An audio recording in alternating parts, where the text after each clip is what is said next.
चलिए शुरू करते हैं क्लास को। देखो, अच्छा बेटा, पिछली क्लास में हम लोगों ने कहां तक पढ़ लिया था बताओ आप? इंडक्शन अपना चल रहा था ना, वो प्लेट्स वाले क्वेश्चन कर रहे थे हम लोग, याद है ना? अच्छा देखो, प्लेट वाले जो क्वेश्चन हम लोगों ने करे थे वो इंडक्शन लगा के करे थे, लेकिन ठीक है, वो इंडक्शन से मैंने सवाल इसलिए करा था क्योंकि अपन इंडक्शन पढ़ रहे थे। लेकिन अगर पैरेलल प्लेट वाले क्वेश्चन आते हैं तो अपने को एग्जाम में तो कभी इंडक्शन से करना ही नहीं है, क्योंकि इंडक्शन से करेंगे तो टाइम लगेगा और एग्जाम में अपने को आंसर कम टाइम में निकालना होता है। यस और नो? तो प्लेट वाले जो क्वेश्चंस थे उसको करने का एक मैंने शॉर्टकट आपको बताया था। यस और नो?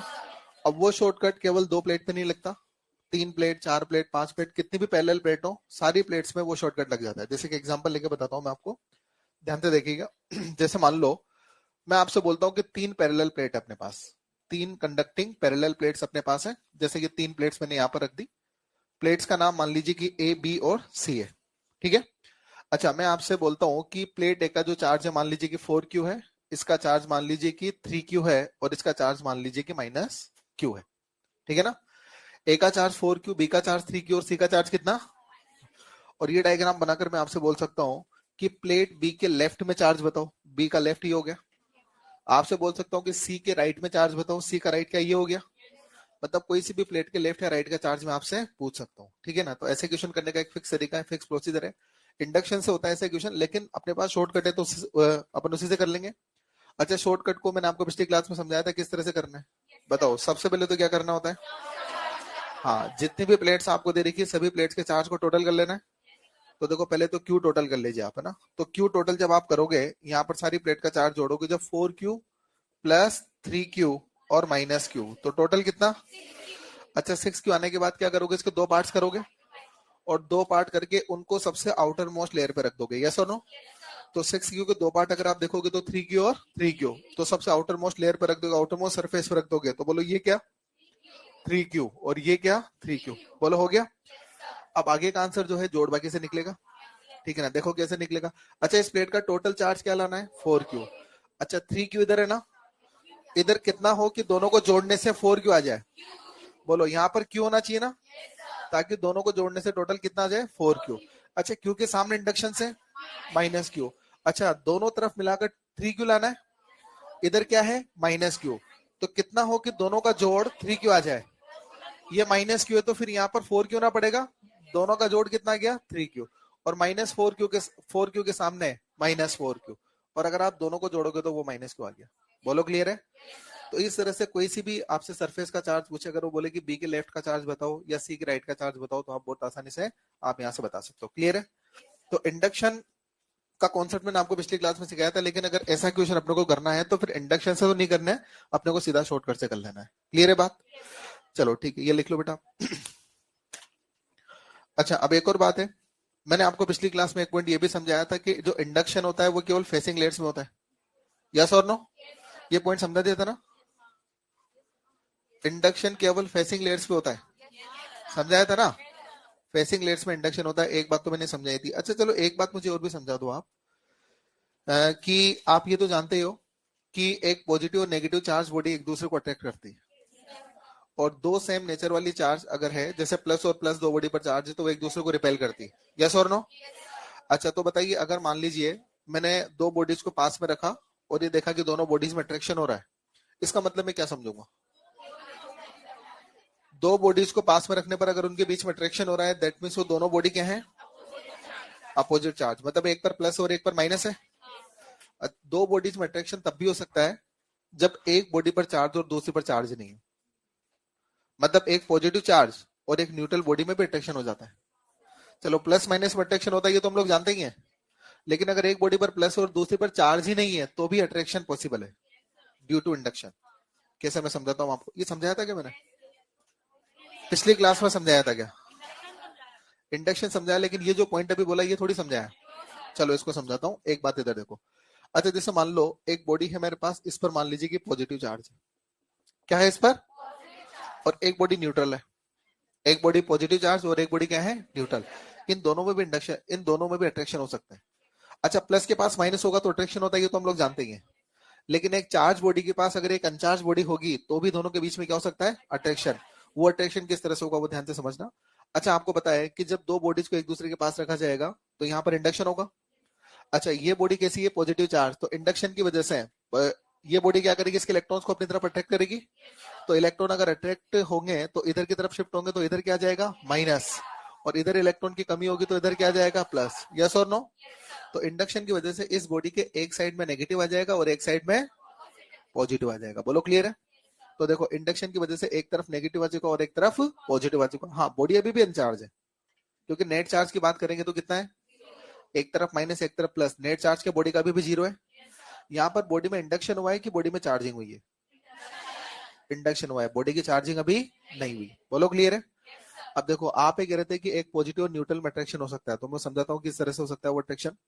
अच्छा देखो इस बॉडी में एक तो नेगेटिव चार्ज है और एक, अच्छा बताओ ये जो नेगेटिव चार्ज है उसका जो इस पर फोर्स होगा वो कैसा होगा, अट्रैक्शन का, और इस पॉजिटिव चार्ज का जो इस पर फोर्स होगा वो, तो बताओ ये बॉडी इसको अट्रैक्ट भी कर रही है और इस बॉडी का प्लस चार्ज इसको रिपेल भी कर रहा है।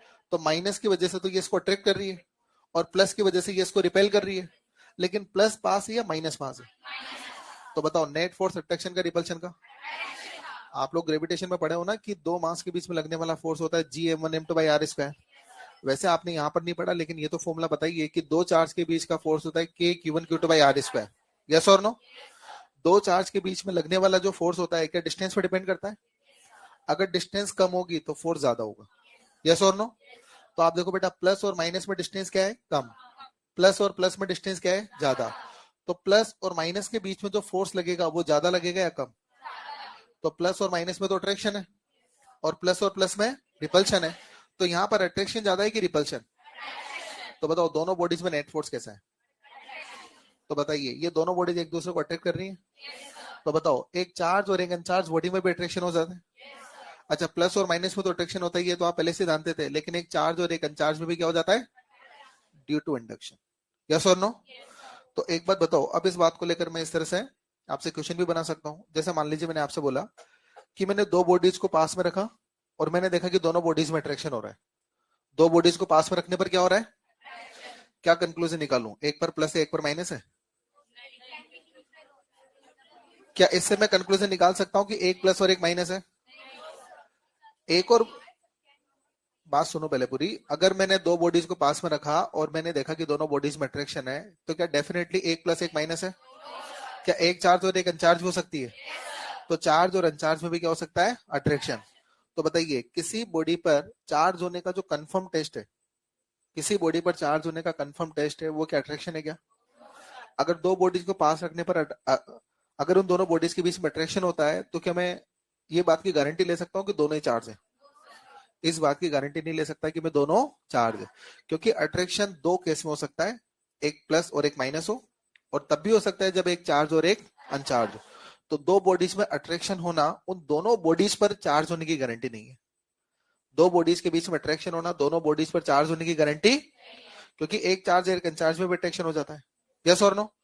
जैसे मान लीजिए, मतलब मैं जो बात बोलना चाह रहा हूँ उसको ध्यान से समझो। मैं आपसे बोलना चाह रहा हूँ कि एक बॉडी ये है और एक बॉडी ये है, पास में रखा, मैंने देखा अट्रैक्शन है, तो क्या दोनों बॉडीज पर चार्ज होना मस्ट है क्या, दोनों बॉडीज पर चार्ज होना मस्ट, एक चार्ज और एक अनचार्ज में भी क्या हो जाता है, अट्रैक्शन। तो बॉडीज पर चार्ज होने की गारंटी अट्रैक्शन नहीं है, लेकिन अगर दो बॉडीज में रिपल्शन हो रहा है ना, तो वो तभी पॉसिबल है जब दोनों पर चार्ज हो।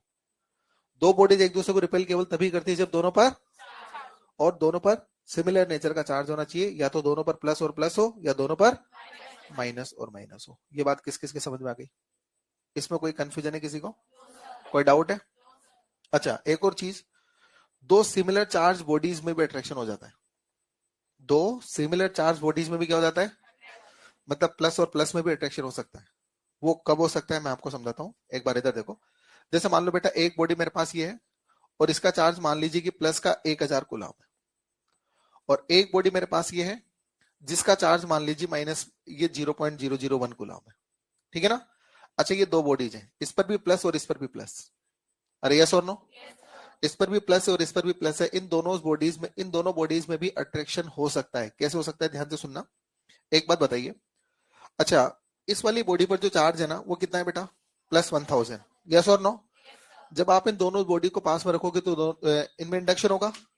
अच्छा ये +1000 कूलम क्या करेगा, इधर माइनस इंड्यूस करेगा, इधर प्लस इंड्यूस करेगा, तो इंडक्शन की वजह से यहां पर कितना आएगा, माइनस का 1000, और इधर कितना आएगा, प्लस का 1000। अरे आएगा ना, ये माइनस 1000 क्यों आया इंडक्शन से, ये प्लस 1000 क्यों आया। अरे ये तो क्लियर है ना, अभी ये समझा ना बेटा, एक प्लस चार्ज बॉडी को मैंने यहाँ पर रखा तो एक तरफ तो माइनस आया और एक तरफ प्लस आया। इंडक्शन की वजह से बॉडी का एक साइड माइनस बन जाता है, एक साइड प्लस बन जाता है। तो मैंने देखो दो बॉडीज को पास में रखा, इसका चार्ज अगर प्लस 1000 है तो इंडक्शन की वजह से इधर माइनस 1000 और इधर प्लस 1000। अब ध्यान से सुनना, इस माइनस 1000 और प्लस 1000 में तो क्या है, बोलो, और इस प्लस 1000 में और प्लस 1000 में रिपल्शन, बोलो मानते हो। लेकिन ये वाला चार्ज ज्यादा पास है ना, तो इन दोनों के बीच का जो अट्रैक्शन है वो रिपल्शन को क्या करेगा, डोमिनेट करेगा। इन दोनों के बीच का अट्रैक्शन रिपल्शन को क्या करेगा। तो बोलो दोनों बॉडीज के बीच में नेट फोर्स कैसा है, अट्रैक्शन का। हाँ, इस दोनों प्लस के बीच में भी फोर्स लगेगा, लेकिन देखो चार्ज कितना छोटा है इसके सामने, यस और नो। तो उस केस में इन दोनों चार्जेस के बीच का रिपल्शन क्या नेग्लिजिबल हो जाएगा। तो देखो इंडक्शन की वजह से इधर माइनस 1000 इधर प्लस 1000, और माइनस 1000 का इसके साथ अट्रैक्शन है, प्लस 1000 का इसके साथ रिपल्शन है, लेकिन माइनस वाला ज्यादा पास है तो अट्रैक्शन ज्यादा होगा एज कंपेयर टू रिपल्शन। तो बताइए नेट फोर्स दोनों बॉडीज में। तो बोलो दो सिमिलर चार्ज बॉडी प्लस 1000 और प्लस 0.001 कूलम्ब के अंदर भी क्या बोलो अट्रैक्शन हो सकता है ना। लेकिन दो सिमिलर चार्ज बॉडीज में अट्रैक्शन तभी होता है जब दोनों के चार्ज में डिफरेंस बहुत ज्यादा हो, नॉर्मल कंडीशन में नहीं होता। अगर चार्ज में बहुत ज्यादा डिफरेंस हुआ, देखो ना कितना डिफरेंस है, इसका चार्ज अगर आप देखोगे तो 10 की पावर 3 है, इसका चार्ज अगर देखोगे तो 10 की पावर -4 है। तो बोलो 10 की पावर 7 का डिफरेंस है, 10 की पावर +3 उधर है और 10 की पावर -4 इधर है, तो 10 की पावर कितना डिफरेंस है, 10 की पावर 7 टाइम्स चार्ज इसका ज्यादा है। तो बोलो दो सिमिलर चार्ज बॉडीज में अट्रैक्ट कर सकती है, कब कर सकती है, जब दोनों बॉडीज में चार्ज का डिफरेंस ज्यादा हो। और नॉर्मल कंडीशन में अपने को तो ये मान के चलना है कि प्लस प्लस में रिपल्शन होता है, माइनस माइनस में रिपल्शन होता है। जब तक क्वेश्चन हिंट नहीं देता कि यार चार्ज में डिफरेंस बहुत ज्यादा है, तब तक आपको सिमिलर चार्ज बॉडीज में अट्रैक्शन, नॉर्मल अपन क्या मानते थे अभी तक, प्लस प्लस में रिपल्शन मानते थे, माइनस माइनस में। तो वही मानना है, अगर नॉर्मल कंडीशन में कुछ नहीं दिया है तो। हाँ, अगर उसने हिंट दिया है आपको कि यार एक का चार्ज जितना है और दूसरे का चार्ज जितना है और चार्ज में बहुत ज्यादा अगर डिफरेंस है, तो फिर उन दोनों बॉडीज में अट्रैक्शन भी हो सकता है। बोलो क्लियर है। तो बताइए दो बॉडीज में अट्रैक्शन कब बोल सकते हैं, सिमिलर चार्ज होता है तो अट्रैक्शन हो सकता है, अपोजिट चार्ज होने पर अट्रैक्शन हो सकता है, यस और नो। और एक प्लस और एक माइनस होने पर भी अट्रैक्शन हो सकता है, यस और नो। अच्छा, दो बॉडीज में रिपल्शन केवल तभी हो सकता है जब दोनों पर सेम नेचर का चार्ज। बोलो क्लियर है। और किसी बॉडी पर चार्ज है इस बात की गारंटी कैसे लोगे, उन बॉडीज में अट्रैक्शन को देखकर कि रिपल्शन को, अट्रैक्शन को देखकर चार्ज होने की गारंटी बॉडीज पर, क्योंकि चार्ज अनचार्ज में भी अट्रैक्शन हो सकता है। बोलो क्लियर है। अच्छा, अब एक और बात देखो, किसी बॉडी पर चार्ज है या नहीं है, इस बात को चेक करने के लिए हमारे पास में बहुत सारी डिवाइसेज होती हैं, जिसमें से एक डिवाइस का नाम है गोल्ड लीफ इलेक्ट्रोस्कोप। अब ये गोल्ड लीफ इलेक्ट्रोस्कोप क्या होता है, कैसे ये अपने को बताता है कि बॉडी पर चार्ज है कि नहीं है, इसके बारे में बात करते हैं। गोल्ड लीफ इलेक्ट्रोस्कोप, एक बार इधर देखना बेटा, बात करने जा रहे हैं। गोल्ड लीफ इलेक्ट्रोस्कोप एक डिवाइस है जो ये बताती है, जिससे अपन ये चेक कर सकते हैं कि जो बॉडी आपके पास है, मतलब मान लीजिए कि मेरे पास एक डस्टर है, ठीक है। अब डस्टर पर चार्ज होगा तो भी मुझे नहीं दिख रहा, और चार्ज नहीं होगा तो भी मुझे नहीं दिख रहा, मतलब बॉडी का चार्ज अपने को आई से थोड़ी दिखता है, यस और नो। जैसे मैं आपसे बोलूँ यार चेक करके बताओ डस्टर चार्ज है कि नहीं है, अब डस्टर को हाथ में लेके तो नहीं बता सकते ना कि ये चार्ज है कि नहीं है, यस और नो। तो कोई डिवाइस अपने पास होनी चाहिए जिससे हम ये प्रूव कर सकें, कंफर्म कर सकें कि इस पर चार्ज है कि नहीं है। तो चार्ज है या नहीं है इस बात को कंफर्म करने के लिए एक डिवाइस अपने पास है, that is gold leaf electroscope. क्या होती है, किस तरह से काम करती है, चलो इस पर बात करते हैं, ठीक है। पहले तो इसका डायग्राम बना के बताता हूं मैं आपको, गोल्ड लीफ इलेक्ट्रोस्कोप का फोटो कैसा होता है। देखो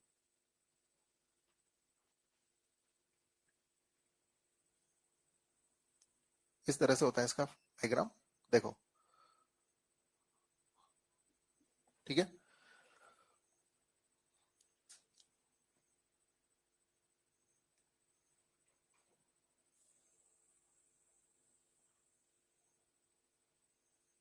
देखो इस तरह का एक स्कीमेटिक डायग्राम बनाया मैंने।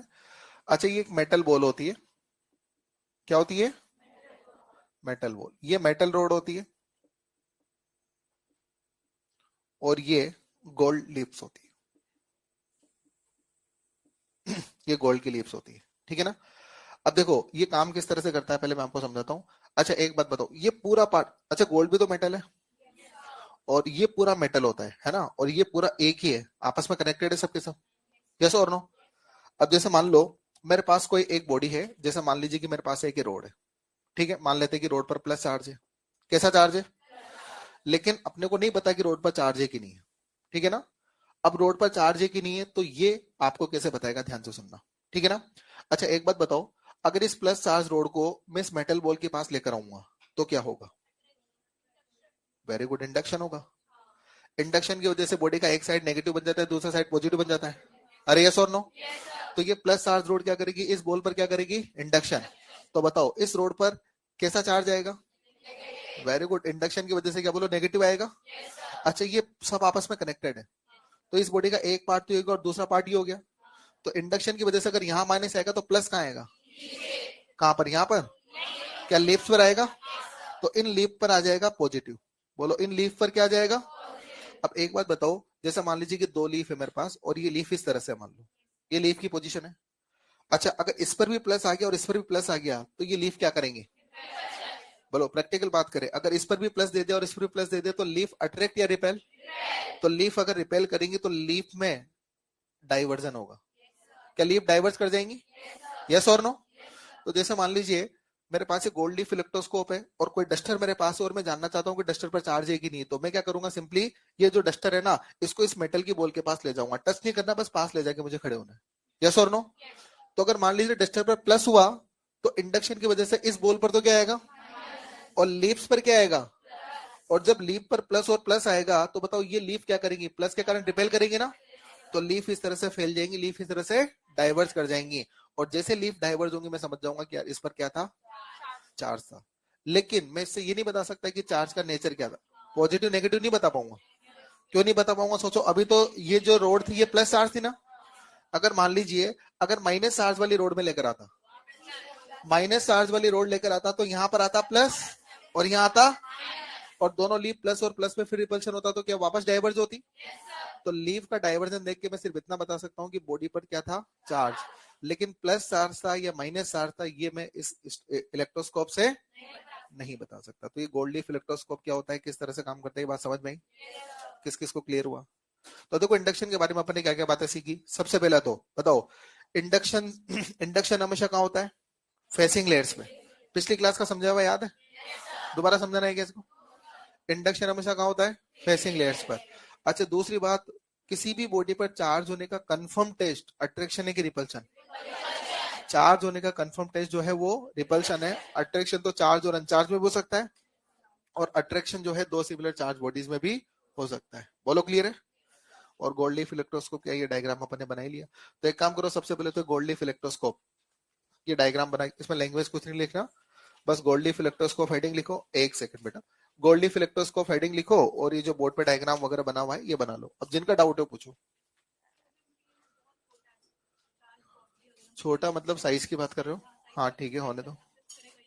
नहीं नहीं नहीं नहीं नहीं, उससे क्या मतलब है? हाँ क्यों नहीं कर सकता बेटा, मटेरियल कैसा भी हो अल्टीमेटली इलेक्ट्रॉन्स होंगे ना उसमें। कम होंगे वो एक अलग बात है, लेकिन इलेक्ट्रॉन्स होंगे ना।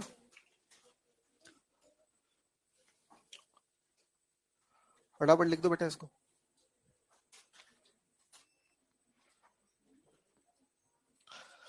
ये जो इलेक्ट्रोस्टेट चैप्टर है ना, बहुत ही ज्यादा लॉजिकल चैप्टर है, मैं आपको बता दूं। मतलब इसमें समझने का बहुत सारा है, बहुत सारे कॉन्सेप्ट इसके अंदर है, समझने का भी बहुत सारा, और इंटरेस्टिंग भी है। अगर आप इंटरेस्ट लेके समझेंगे ना तो बहुत ही लॉजिकल चैप्टर है ये। और ये चैप्टर अगर आप सही से समझोगे तो ये मान के चलो कि आपका जो मॉड्यूल 4 और 5 है बहुत इजीली निकलेगा, क्योंकि लगभग सिमिलर से चलते हैं ये। मॉड्यूल 4 5 लगभग सिमिलर से चलता है। तो आपको ना ज्यादा मेहनत 4 को समझने के लिए करनी है। 4 को अच्छे से समझ लिया तो 5 आपको ऐसा लगेगा बहुत इजी है।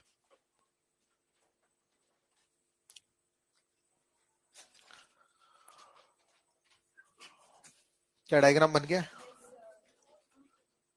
चले अब लिखें इंपॉर्टेंट पॉइंट्स अबाउट इंडक्शन। यार बस लिखने में मैं नहीं सुनने वाला, आपके पहले बता देता हूँ। लिखने का मामला थोड़ा सा फास्ट आपको रखना ही होगा, ठीक है। तो हेडिंग लिख देंगे, इंपोर्टेंट पॉइंट्स अबाउट इंडक्शन।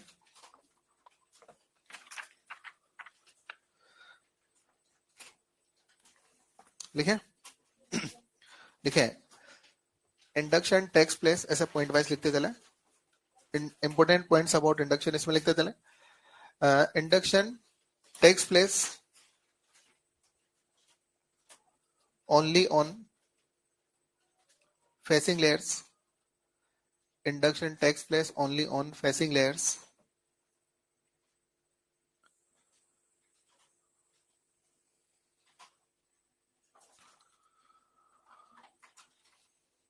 हो गया बेटा? चले उसके बाद में अगला पॉइंट लिखे, confirm test of charge on a body. Confirm test of charge on a body is क्या? हाँ, confirm test of charge on a body is repulsion, not attraction. Not attraction because a charged and uncharged body can attract each other. Because a charged and uncharged body can attract each other.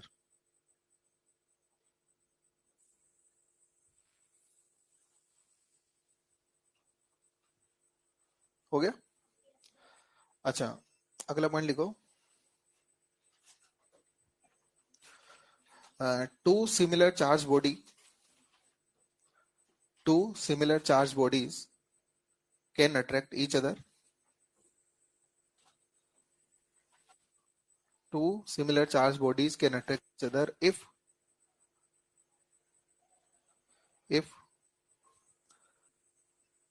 difference in their charges is very large. Difference in their charges is very large.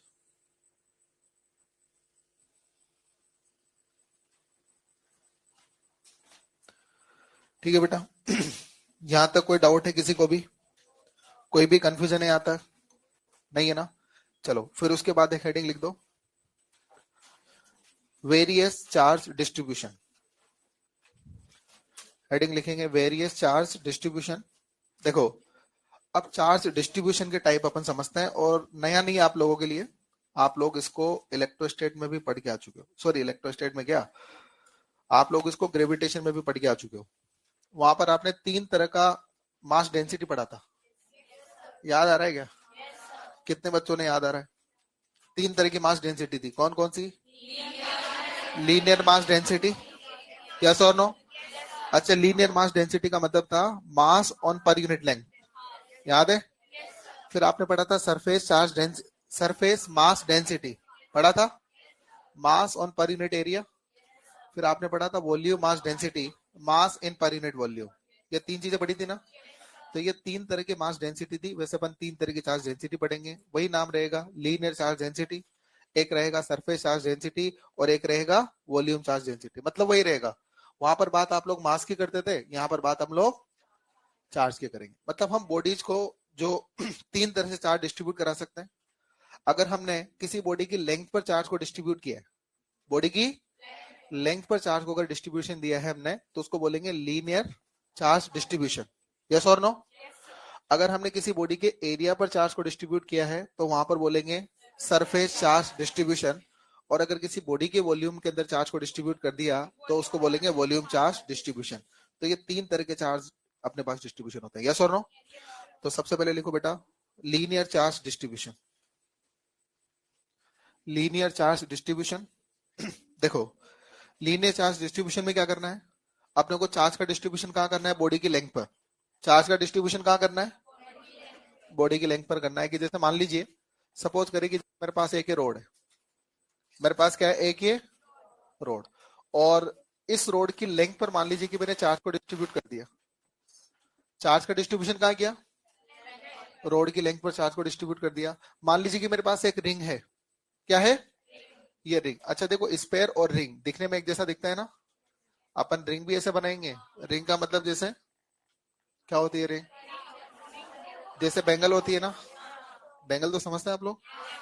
अच्छा तो जो ring, जो bangle होती है वो shape क्या है, ring. Yes और नो।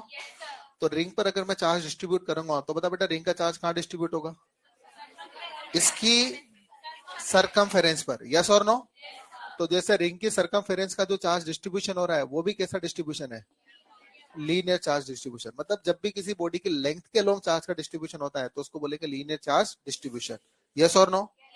और यूनिट लेंथ पर चार्ज को अपन बोलते हैं लीनियर चार्ज डेंसिटी। क्या बोलते हैं, तो यहाँ पर एक टर्म हम लोग डिफाइन करेंगे, लीनियर चार्ज डेंसिटी। देखते जाओ आप एक बार, लीनियर चार्ज डेंसिटी। तो लीनियर चार्ज डेंसिटी का मतलब होता है charge per unit length. Linear charge density का मतलब क्या होता है, charge per unit length. Linear charge density को लैम्डा से लिखते हैं। किससे लिखते हैं, लीनियर चार्ज डेंसिटी को किससे दिखाते हैं, लैम्डा से। और चार्ज को क्यू से और लेंथ को एल से। तो ये लीनियर चार्ज डेंसिटी हो गया, लैम्डा इक्वल हो गया क्यू अपॉन में एल। बोलो क्लियर है। अच्छा अगर मैं इसकी यूनिट लिखना चाहूँ लैम्डा की, तो कौन कौन मुझे लैम्डा की यूनिट लिखा के दे सकता है, बोलो फटाफट से। हैंड रेज करना है, बोलना नहीं है। कौन कौन मुझे लैम्डा की यूनिट लिखा के दे सकता है, बहुत आराम से लिखा सकते हो। क्यू मतलब चार्ज, क्यू का यूनिट कुलाम, लेंथ का यूनिट मीटर। तो इसका जो यूनिट होगा क्या वो कुलाम पर मीटर होगा, यस और नो। तो ये हो गया लीनियर चार्ज डिस्ट्रीब्यूशन। बोलो क्लियर है। अच्छा दूसरा है अपने पास में सरफेस चार्ज डिस्ट्रीब्यूशन। इसमें क्या करेंगे हम लोग, सरफेस एरिया पर डिस्ट्रीब्यूट करेंगे चार्ज को।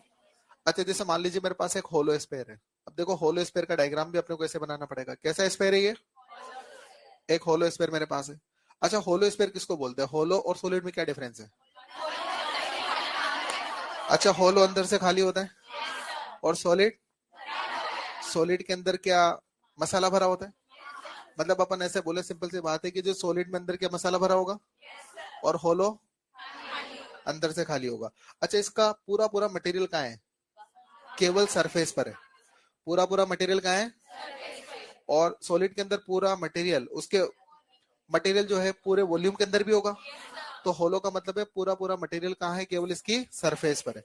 अब मान लीजिए इसको मैंने चार्ज का डिस्ट्रीब्यूट किया, मतलब एक होलो, मेरे पास एक होलो स्फीयर है, यस और नो। अब इसका चार्ज का डिस्ट्रीब्यूशन मैं कहाँ करूंगा, इसकी पूरी सरफेस पर करूंगा ना। तो अगर होलो स्फीयर की पूरी सरफेस पर अगर चार्ज को डिस्ट्रीब्यूट करवा रहे हो तो दिस इज, थोड़ा एक्टिव रहो यार। अगर पूरी सरफेस पर चार्ज को डिस्ट्रीब्यूट करवा रहे हो तो this distribution is surface charge distribution, yes और नो। और सरफेस चार्ज डिस्ट्रीब्यूशन में यूनिट एरिया के चार्ज को बोलते हैं सरफेस चार्ज डेंसिटी। क्या बोलते हैं बेटा, तो सरफेस चार्ज डेंसिटी जो होती है ना, देखो सरफेस चार्ज डेंसिटी, बताओ इसको किस तरह से फॉर्मुलेट करें, चार्ज पर यूनिट एरिया। तो यूनिट एरिया के चार्ज को बोलते हैं सरफेस चार्ज डेंसिटी। अच्छा और इसको सिग्मा से लिखते हैं बेटा, किसे लिखते हैं, लीनियर चार्ज डेंसिटी को लैम्डा से लिखते हैं, सरफेस चार्ज डेंसिटी को सिग्मा से लिखते हैं। अच्छा चार्ज क्यू, एरिया ए, तो sigma equal to Q by A. कौन कौन सिग्मा की यूनिट लिखवा रहा है, बताओ जल्दी बोलो, सिग्मा की यूनिट कौन कौन लिखवा रहा है, क्या लिखवा दोगे, कूलाम पर मीटर स्क्वायर। तो इसका जो यूनिट होगा दिस विल बी कूलाम पर मीटर स्क्वायर। अच्छा तीसरा कौन सा डिस्ट्रीब्यूशन है, वॉल्यूम चार्ज डिस्ट्रीब्यूशन। इसमें बताइए चार्ज का डिस्ट्रीब्यूशन कहाँ होगा, क्या पूरे वॉल्यूम में होगा ना। तो जैसे मान लीजिए कि मेरे पास एक सॉलिड स्फीयर है, कैसा स्फीयर है, ये सॉलिड स्फीयर मेरे पास है, एक ये सॉलिड स्फीयर मेरे पास हो गया। अब बताइए सॉलिड स्फीयर होलो स्फीयर में डिफरेंस क्या था, होलो स्फीयर अंदर से खाली था, और इस स्फीयर के अंदर पूरा में मसाला भरा हुआ है। तो बताइए अब की बार मैं चार्ज को क्या पूरे वॉल्यूम में डिस्ट्रीब्यूट करा सकता हूँ। तो अगर मैंने चार्ज को पूरे वॉल्यूम में अगर डिस्ट्रीब्यूट करवा दिया है तो that distribution is called volume charge. अब की बार चार्ज का डिस्ट्रीब्यूशन पूरे वॉल्यूम के अंदर हो रहा है, यस और नो। तो जब चार्ज पूरे वॉल्यूम में डिस्ट्रीब्यूट होता है तो उस डिस्ट्रीब्यूशन को बोलते हैं वॉल्यूम चार्ज डिस्ट्रीब्यूशन। और यूनिट वॉल्यूम के चार्ज को बोलते हैं वॉल्यूम चार्ज डेंसिटी। क्या बोलते हैं, तो यहाँ पर जो टर्म हम लोग डिफाइन करेंगे this is volume charge density. ये वॉल्यूम चार्ज डेंसिटी यहाँ पर अपन डिफाइन कर रहे हैं। और वॉल्यूम चार्ज डेंसिटी का अगर फॉर्मूला बनाना चाहे तो चार्ज पर यूनिट में, चार्ज पर यूनिट में volume, this is volume charge density. इसको अपन रो से लिखते हैं, सिग्मा से तो वो लिख दिया ना अपन ने, इसको रो से लिखते हैं। किससे लिखते हैं? रो। और रो का फॉर्मूला क्या बनेगा? रो का फॉर्मूला बनेगा क्यू अपॉन में वॉल्यूम। तो ये रो का फॉर्मूला बन गया। क्या रो की यूनिट लिखवा दोगे क्या? कौन कौन लिखवा देगा रो की यूनिट, बताओ? कूलाम पर मीटर क्यूब। तो जो रो की यूनिट होगी दिस विल बी कूलाम पर मीटर क्यूब। तो ये तीन तरह का चार्ज डिस्ट्रीब्यूशन है, तीनों लिख लो। आप सीक्वेंस में लिखना, पहले ये फिर वो लास्ट में ये। यस, पहला क्या लिखोगे? लीनियर चार्ज डेंसिटी, उसमें ये कॉपी कर दो पूरा।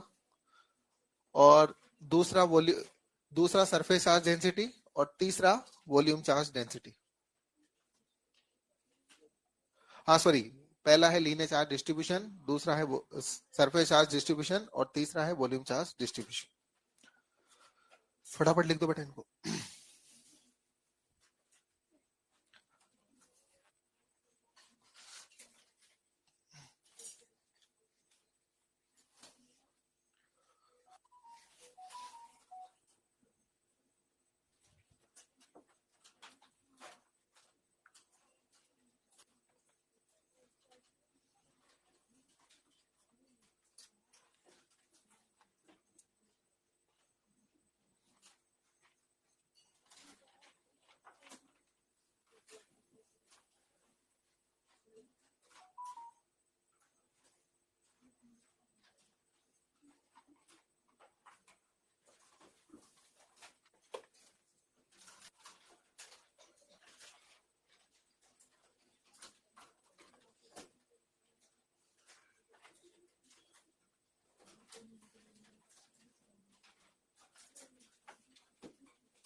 ये लिख देना बेटा आपने। चलो देखो, इस पर कुछ क्वेश्चन करते हैं हम लोग। एक बार बोर्ड पे देखेंगे सब लोग।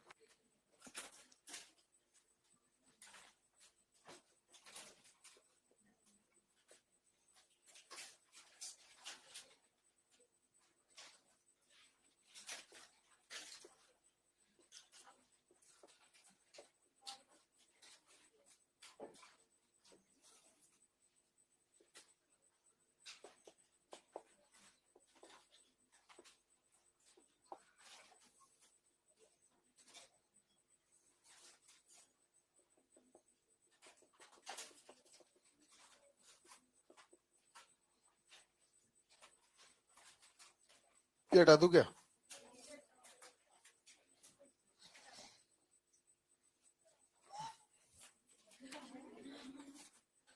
पूछ के हटाया था ना मैंने, आपको मना करना चाहिए था हटाने से पहले।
चलो बेटा, मैंने 2 क्वेश्चन लिए हैं और ये आपको सोल्व नहीं करना है, बोर्ड पे देखने हैं। मैं दोनों में डिफरेंस समझा रहा हूँ पहले आपको। एक बार सब लोग बोर्ड पे देख लो बेटा ना, पूरा फोकस बोर्ड की तरफ होना चाहिए अब आपका, ठीक है। अच्छा देखो, उस वाले क्वेश्चन को देखना ही नहीं है, आपका फोकस सिर्फ इस वाले पर होना चाहिए। अभी तो मैंने बोला कि एक रोड है मेरे पास, अब इसकी लेंथ डायग्राम में दिख रही है तो मैंने लिखी नहीं क्वेश्चन में। इसकी लेंथ कितनी है, इसकी चार्ज डेंसिटी लैम्डा नॉट है। और वैसे बात है कि रोड पर अगर चार्ज को डिस्ट्रीब्यूट किया है तो चार्ज डिस्ट्रीब्यूशन उसकी लेंथ पर हुआ है। तो ये जो चार्ज डेंसिटी आपको दे रखी है ये कौन सी है, लीनियर चार्ज है। लेंथ पर डिस्ट्रीब्यूशन है तो लीनियर चार्ज डेंसिटी है। सिंपल सी बात है, यस और नो। मैंने बोला कि इस रोड का टोटल चार्ज बताओ। क्या बताओ, रोड का टोटल चार्ज बताओ। तो देखो सिंपल सी बात है, देखो लेमडा बराबर क्या होता था, देखते जाओ। लेमडा बराबर क्या होता था, क्यू बाई एल। सिग्मा बराबर क्यू बाई ए। और रो बराबर क्यू बाई बी। अरे यस और नो।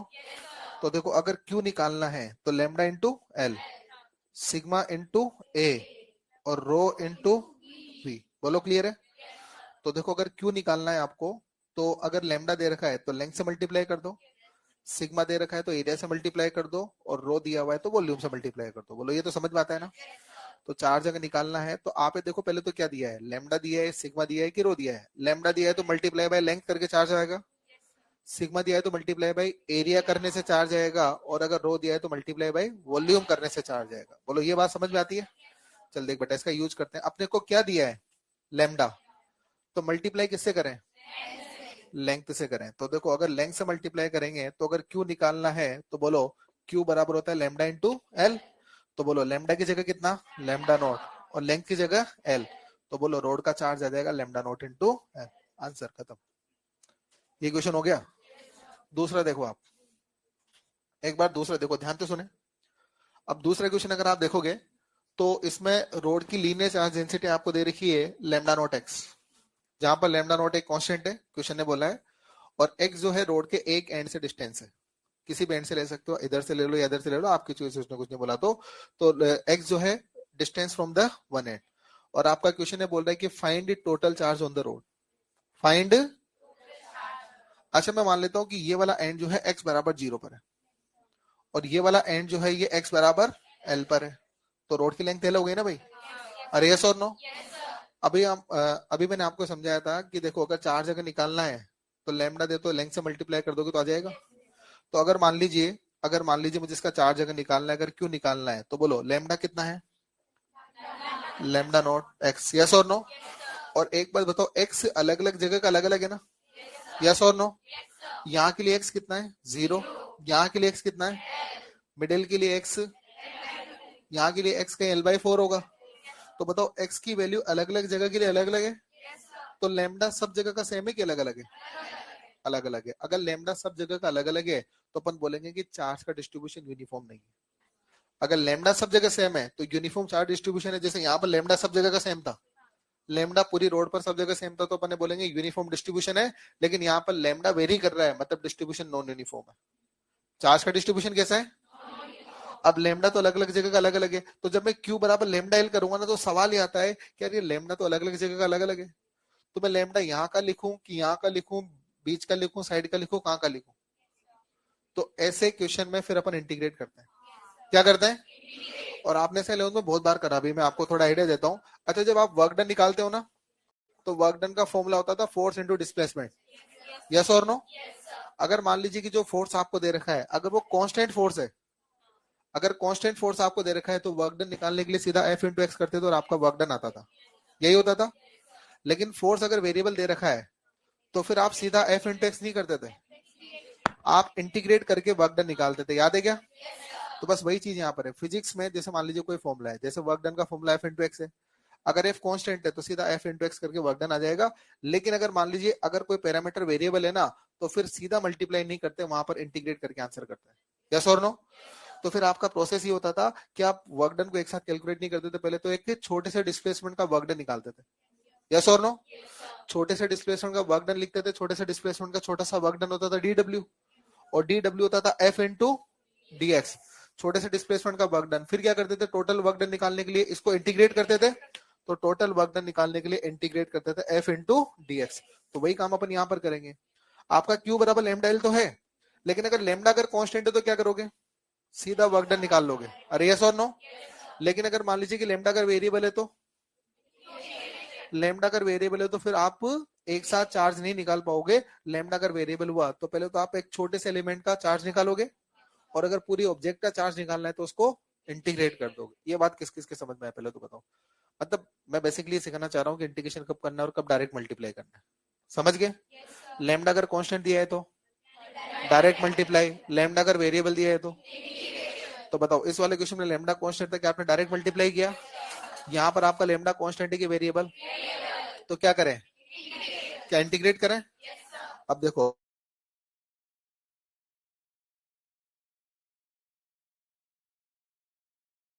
अगर बेटा मैंने एक छोटा सा एलिमेंट ले लिया और ये डिस्टेंस मान लीजिए कि इस एलिमेंट की x है, एलिमेंट कितनी दूरी पर है, और इस एलिमेंट की जो लेंथ है वो मान लीजिए कि dx है। एलिमेंट की लेंथ कितनी है? तो पहले तो छोटे से एलिमेंट का चार्ज निकाल लेते हैं। छोटे से एलिमेंट का चार्ज हो गया dq। क्या हो गया? अब q बराबर लैम्डा एल होता है ना, तो छोटे से एलिमेंट का चार्ज हो जाएगा लैम्डा इंटू dx। छोटे से एलिमेंट का चार्ज बराबर लैम्डा इंटू छोटे से एलिमेंट की लेंथ। अरे यस और नो? अब बताइए इस लैम्डा की वैल्यू बोलो क्या है? लैम्डा नॉट एक्स, यस और नो? Into dx। अच्छा ये किसका चार्ज है? पूरी रोड का कि छोटे से एलिमेंट का?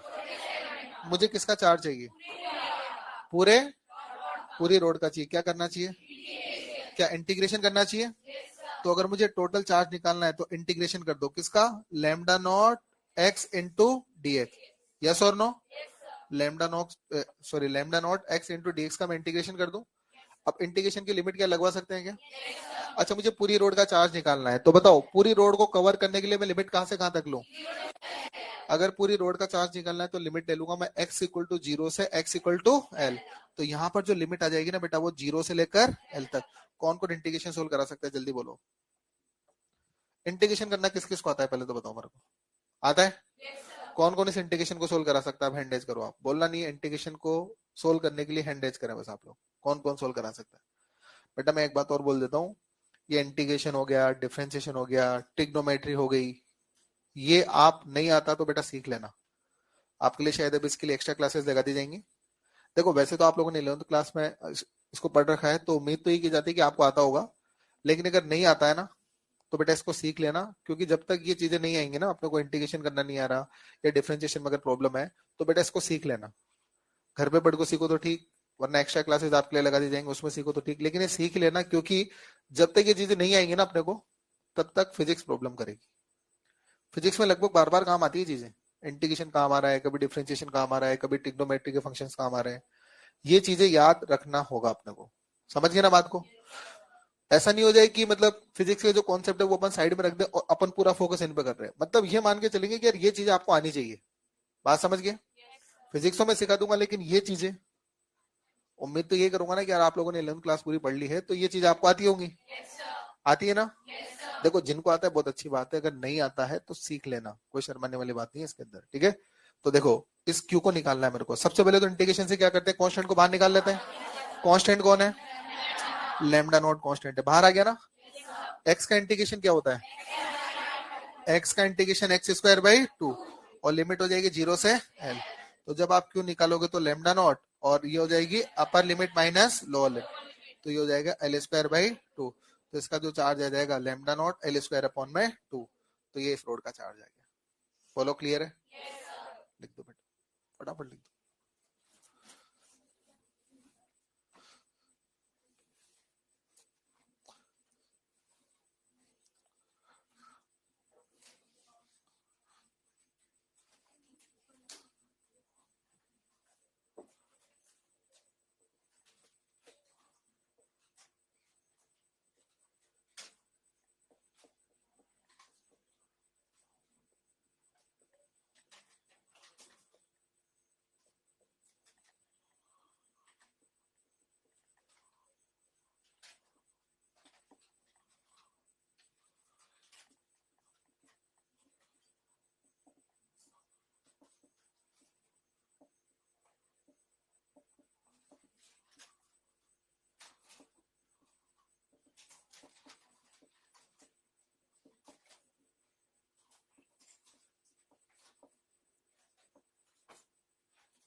अगला क्वेश्चन आपके लिए दिया मैंने।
बताइए बेटा, ये तो लिख लिया होगा आपने। अच्छा, कितने बच्चों ने इसका आंसर निकाल दिया है बताओ मेरे को। आंसर आ गया, फाइनल आंसर आ चुका है या प्रोसेस में आ चुका है? कितने बच्चों का फाइनल आंसर आ चुका है बताओ बोले तो। बताइए बेटा, आप बताइए। लोग में जा रहे हैं क्या आंसर?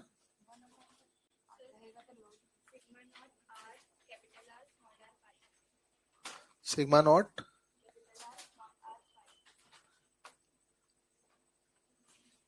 हाँ जी, कितने बच्चों का आंसर आ गया जल्दी बोलो।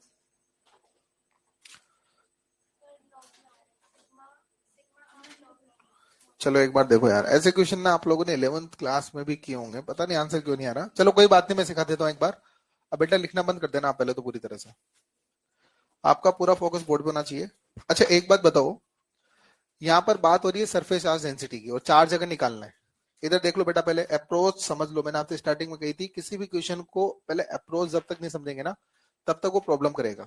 अप्रोच समझ लेंगे तो बिल्कुल दिक्कत नहीं आने देंगे। एक बार इधर देखो, सरफेस चार्ज डेंसिटी दे रखी है और मैंने आपसे चार्ज पूछा है, तो बोलो क्यू बराबर लिखेंगे, सिग्मा दिया हुआ है ना आपको, तो सिग्मा दिया है तो मल्टीप्लाई बाई एरिया, तो सिग्मा मल्टीप्लाई बाई एरिया करोगे तो चार्ज आएगा, यस और नो। लेकिन यहाँ पर अगर सिग्मा कांस्टेंट होता तो एक ही बार में आंसर आ जाता, सीधा सिग्मा को एरिया से मल्टीप्लाई करते तो आंसर आ जाता। लेकिन जो सिग्मा मैंने दे रखा है वो कांस्टेंट है या वेरिएबल है, तो आपको अब डायरेक्ट तो आंसर नहीं ला सकते, करना इंटीग्रेट पड़ेगा, यस और नो। अच्छा जैसे यहाँ पर चार्ज लेंथ के साथ वेरी कर रहा था, तो आपने एक छोटी सी लेंथ का चार्ज निकाल कर इंटीग्रेट करा था। यहाँ पर चार्ज किसके साथ वेरी कर रहा है? यहाँ पर, यहाँ पर क्या, अच्छा वहां पर जो लेमडा था वो वेरिएबल था ना, वहां पर कौन वेरिएबल था? तो आपने छोटी सी लेंथ का चार्ज निकाल कर इंटीग्रेट करा था। यहाँ पर कौन वेरिएबल है? सिग्मा। क्या वेरिएबल है? तो पहले तो छोटे से एरिया का चार्ज निकाल के उसको इंटीग्रेट करोगे। अगर मान लीजिए अगर मैं रो देता, जो इस क्वेश्चन में नहीं है, मैं ऐसे बात कर रहा हूँ अलग से, अगर मैं आपको रो देता, रो अगर वेरिएबल होता तो क्या करते? पहले छोटे वॉल्यूम का चार्ज निकाल कर उसको इंटीग्रेट करते। बताइए सिंपल सा है। अगर लेमडा वेरिएबल है तो छोटी सी लेंथ का चार्ज निकाल कर उसको इंटीग्रेट करेंगे। अगर सिग्मा वेरिएबल है तो एक छोटा एरिया लेकर उसको इंटीग्रेट करेंगे। यस और नो? और अगर रो वेरिएबल आता तो छोटा सा वॉल्यूम का चार्ज लिखकर उसको इंटीग्रेट करते। यस और नो? तो ये भी समझ में आ गई कि सिग्मा वेरिएबल है तो अपने को एक छोटा सा एरिया का चार्ज निकालना है, उसको इंटीग्रेट करना है, तो अपना आंसर आ जाएगा। यस और नो?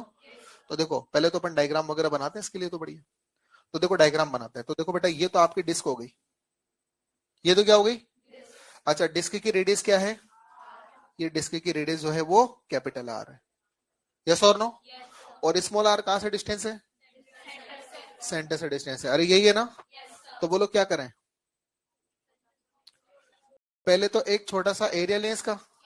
अब देखो छोटा सा एरिया लेने का अपने पास में क्या तरीका होगा, ध्यान से सुनो। अपन ऐसा समझ ले क्या, अगर मैं बहुत सारी कॉन्सेंट्रिक रिंग अगर बना दूं, एक रिंग फिर एक और रिंग फिर एक और रिंग, ऐसे बहुत सारी रिंग से मिलकर क्या मैं डिस्क बना सकता हूँ? सोच के देखो डिस्क कैसे बनी होगी।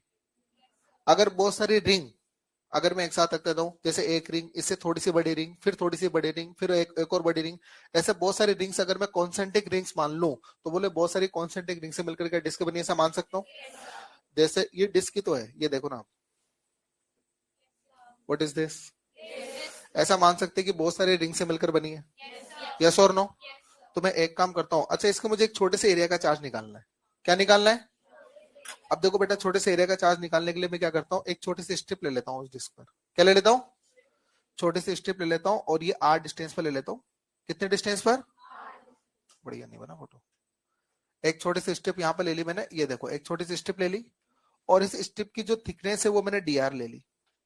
स्ट्रिप की रेडियस तो कितनी ले ली? आर। और ये एक छोटी सी स्ट्रिप मैंने यहाँ पर ली है, और स्ट्रिप की जो थिकनेस है ना वो मैंने डी आर ले ली बेटा। स्ट्रिप की थिकनेस कितनी ले ली? आर रेडियस की स्ट्रिप ले ली, और इसकी जो थिकनेस है वो मैंने ले ली बेटा डी आर। क्या ले ली? तो बोलो मैं किसका चार्ज निकालना चाह रहा हूँ? पहले तो डी आर का नहीं, लेंथ का नहीं, इसके छोटे से एरिया का। ये जो स्ट्रिप लिए ना इसके एरिया का चार्ज निकालना चाह रहा हूँ। अच्छा मुझे स्ट्रिप का एरिया लिखना है। मुझे स्ट्रिप का क्या लिखना है? स्ट्रिप का एरिया में डीए मान लेता हूँ। क्या मान लेता हूँ? तो एरिया ऑफ एलिमेंट जिसको मैंने डीए मान लिया, तो एरिया ऑफ स्ट्रिप बोल लीजिए या एरिया ऑफ एलिमेंट बोल लीजिए, एक ही बात है, एरिया ऑफ स्ट्रिप या एरिया ऑफ एलिमेंट। तो देखो एक छोटे से एलिमेंट का मैं चार्ज निकालना चाह, छोटे से एलिमेंट का पहले मैं एरिया लिखना चाह रहा हूँ। अच्छा एरिया क्या होता है? Length into width. यस और नो? एरिया का मतलब क्या? लेंथ इंटू विड्थ होता है ना। इस स्ट्रिप की लेंथ कौन कौन बता, बोलना नहीं हाथ खड़े करो। इस स्ट्रिप की लेंथ कौन बता रहा है मुझे, जल्दी बोलो यार। ये तो बिल्कुल आना चाहिए आप लोगों को, थोड़ा सा कोशिश करो, दिमाग पे जोर लगाओ। स्ट्रिप की लेंथ कौन बता रहा है? स्ट्रिप का शेप क्या है? Length is 2 pi R. Yes और नो?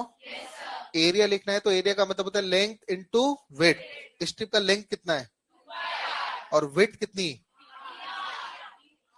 विड्थ स्ट्रिप की पूछ रहा हूँ। हाँ बोलो, सही बोल रहे थे। विड्थ स्ट्रिप की कितनी? स्ट्रिप की विड्थ कितनी? स्ट्रिप की लेंथ कितनी? तो बोलो स्ट्रिप का एरिया कितना? तो लेंथ इनटू विड्थ। ये बात किस किस के समझ में आएगी पहले तो बताओ, किसको इसमें कंफ्यूजन है? अगर इसमें कंफ्यूजन रहेगा तो आगे की सारी स्टेप में कंफ्यूजन रहेगा। दोबारा समझाना है क्या? दोबारा वापस वंस मोर। देखो आपने क्या करा बेटा, पूरी डिस्क का चार्ज निकालना था, तो डिस्क का पूरा मैं चार्ज नहीं निकाल सकता, तो मैं क्या करूंगा, एक छोटा सा एरिया ले रहा हूँ। ठीक है, तो मैंने आर डिस्टेंस पर एक स्ट्रिप ली है, ठीक है ना, और स्ट्रिप की जो थिकनेस है वो मैंने कितनी ले ली है? D R. तो पहले तो मैं स्ट्रिप का चार्ज निकालूंगा। किसका चार्ज निकालूंगा? स्ट्रिप का एरिया लिख रहा हूं मैं। अब एरिया क्या? स्ट्रिप का शेप कैसा है? सर्कुलर। एरिया का मतलब होता है लेंथ इंटू विड्थ। बचपन से पढ़ते आ रहे हो, नई बात नहीं है। एरिया का मतलब क्या होता है? बोलो स्ट्रिप कैसी है? सर्कुलर। तो लेंथ क्या होगी सर्कल की? और विड्थ कितनी ली है? तो स्ट्रिप का जो एरिया होगा this is 2 pi R into D R. ये किस किस को क्लियर है? इसमें कंफ्यूजन है तो बोल दो। स्ट्रिप का एरिया कितना है 2 pi R into D are. अच्छा चार्ज ऑन एलिमेंट निकाल रहा हूं मैं, charge on element, charge on element निकालने जा रहा हूं। एलिमेंट का चार्ज में dq मान लू क्या, बोलो क्या मान लो, बोलो dq बराबर क्या हो जाएगा, सिग्मा इंटू डी ए। अरे यस और नो, जैसे यहाँ पर dq बराबर क्या था लेमडा इंटू dx, बोलो वैसे बोलो dq बराबर सिग्मा इंटू डी ए। इस बात में कोई आपको कंफ्यूजन है, तो dq बराबर सिग्मा इंटू डी ए। चल बेटा सिग्मा की वैल्यू लिखो फटाफट से, सिग्मा की वैल्यू क्या है, sigma naught, sigma naught capital R upon small R. ये तो क्या सिग्मा की वैल्यू हो गई, और बोलो डी की वैल्यू ऊपर से लिखो 2 pi R into D are. क्या बोलो आर से आर कट गया, यस और नो। तो यहां से अगर मैं डी क्यू की वैल्यू अगर लिखता हूं तो बोलो डी क्यू की वैल्यू क्या हो जाएगी, सिग्मा नॉट आर, ये 2 बाहर ले लो, पाई इंटू डी आर। ये किसकी वैल्यू है, डी क्यू की वैल्यू। अच्छा ये तो छोटे से एरिया का चार्ज है ना, किसका चार्ज है, मुझे टोटल चार्ज चाहिए। तो देखो अगर टोटल चार्ज चाहिए तो देखो क्या करना पड़ेगा, तो टोटल चार्ज अगर आपको चाहिए यहाँ पर, तो टोटल चार्ज के लिए बोलो क्या करोगे, इसको इंटीग्रेट कर दोगे, किसको इंटीग्रेट कर दोगे, 2 sigma naught R pi into D R, yes और नो। एक छोटे से एरिया का चार्ज निकाल लिया, और अगर पूरा एरिया का चार्ज अगर चाहिए तो क्या कर दो, इंटीग्रेट। तो इंटीग्रेशन कर दिया, अब इंटीग्रेशन में लिमिट लगेगी। अच्छा बताइए मुझे पूरी डिस्क को यहाँ पर कवर करना है, तो अगर पूरी डिस्क को मुझे अगर यहाँ पर कवर करना है तो बताओ, मैं ये मान रहा हूँ कि डिस्क ऐसी बहुत सारी स्ट्रिप से मिलकर बनी है, तो बताओ ऐसी बहुत सारी स्ट्रिप जो होंगी उनकी रेडियस कहां से कहां तक वेरी करेगी, उन स्ट्रिप की रेडियस क्या जीरो से कैपिटल आर तक वेरी करेगी। तो यहाँ पर लिमिट आपकी लग जाएगी 0 टू कैपिटल आर। बाकी तो फिर मैथ से आप लोग एक्सपर्ट होते ही हो उसमें, तो कांस्टेंट को बाहर निकाल दो, कौन कौन कांस्टेंट है, 2 सिग्मा नॉट आर पाई, ये सब कांस्टेंट है। तो कांस्टेंट है यहाँ पर 2 सिग्मा नॉट आर और पाई, ये कांस्टेंट है, और डी आर का integration R, and limit is 0 to R. जब आप इसको सोल्व करेंगे तो answer will be 2 sigma naught R square into pi, this is total charge. लिख दो बेटा फटाफट, किसी भी स्टेप में अगर कोई कंफ्यूजन हो तो पूछ लेना बेटा, यहीं पे कोई भी अगर किसी को कंफ्यूजन है किसी भी तरह का है तो पूछ सकते हैं आप इसको।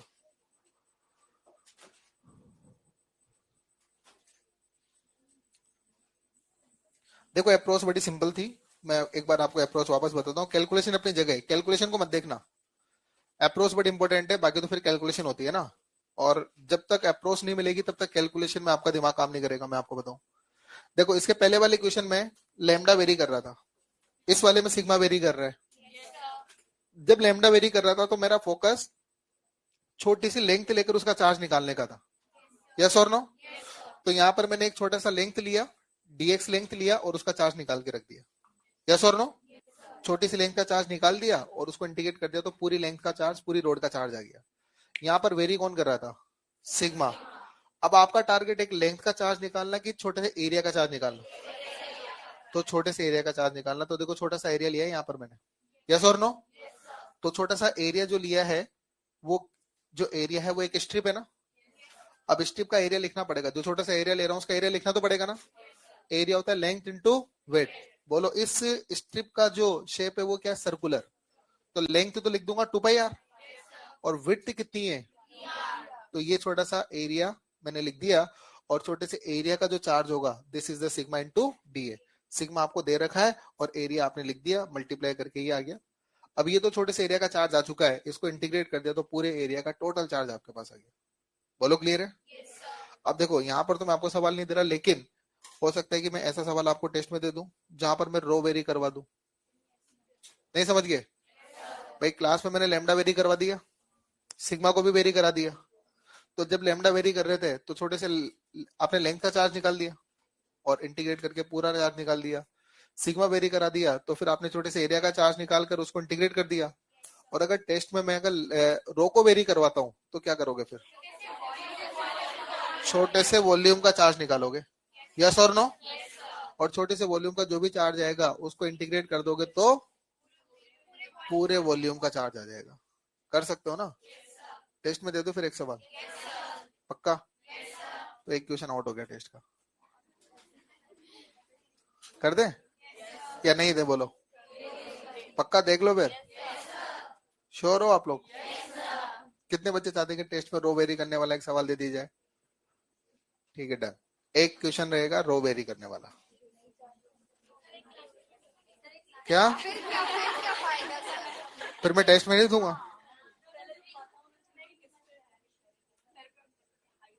तो वही तो दिमाग आपसे लगवाना है मेरे को।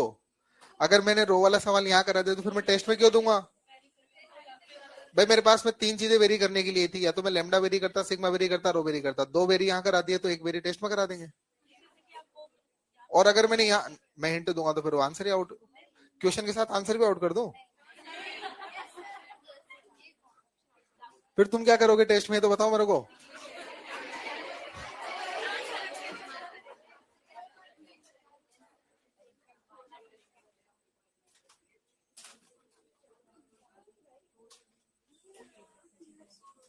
लिख दो फटाफट से इसको। लिख दिया? Very good.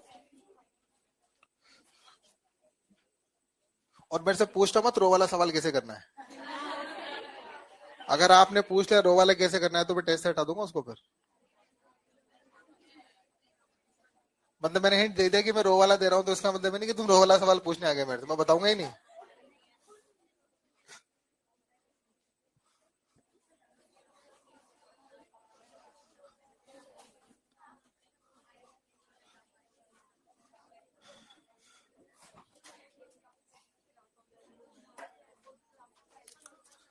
उसमें याद है सबसे इंपॉर्टेंट स्टेप क्या रहेगी? छोटा सा वॉल्यूम निकालना, और वॉल्यूम होता है एरिया इंटू लेंथ। रहने दो यार, तुम अगला तुम अगला नहीं, मैं टेस्ट में नहीं दूंगा, फिर यहाँ करा दूंगा तो।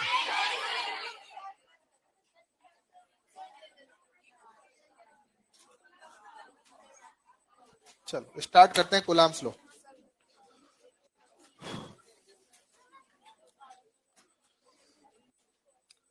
आप ग्रेविटेशन में पढ़ते थे न्यूटन्स लॉ।